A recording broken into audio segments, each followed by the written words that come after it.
গাজীপুরের ধীরাশ্রম এলাকায় ছাত্র জনতার উপর পরিকল্পিত হামলার প্রতিবাদে বিক্ষোভ সমাবেশের ডাক দেয় বৈষম্য বিরোধী ছাত্র আন্দোলন।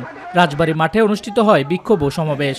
এতে অংশ নেয় বৈষম্য বিরোধী ছাত্র আন্দোলন ও জাতীয় নাগরিক কমিটির সদস্যসহ অন্যান্যরা। বক্তারা অভিযোগ করেন, হামলার শিকার ছাত্র জনতার সাহায্যে প্রশাসনের কেউ এগিয়ে আসেনি। ফেসিবাদের দোসর পুলিশ সদস্যদের বহিষ্কারের দাবি জানান বৈষম্য বিরোধী ছাত্র আন্দোলনের নেতারা।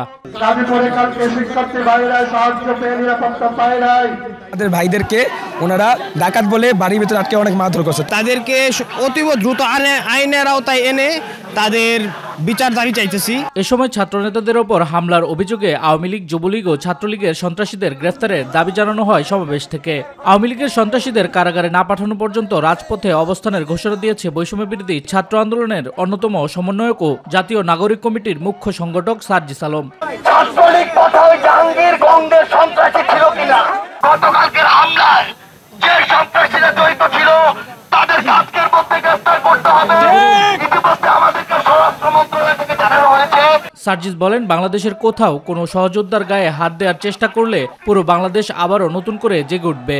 আমরা প্রয়োজনে যেমন গাজীপুরে আসতে পারি, আমরা প্রয়োজনে বাংলাদেশের প্রত্যেকটি জেলায় ছড়িয়ে যেতে পারি। শিক্ষার্থীদের হামলার ঘটনায় 16 জনকে গ্রেফতার করা হয়েছে বলে জানিয়েছে গাজীপুর মেট্রোপলিটন পুলিশ। তাৎক্ষণিক সাড়া না দেয়ায় সদর থানার ভারপ্রাপ্ত কর্মকর্তাকে বরখাস্ত করা হয়েছে।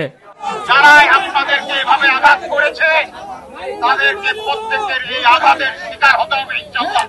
আমরা এক এক করে তাদেরকে খুঁজে বের করব। এখানে যারা পুলিশ আছে রেসপন্স করতে দেরি করেছে তাদের প্রত্যেকের বিরুদ্ধে আমি ব্যবস্থা নেব।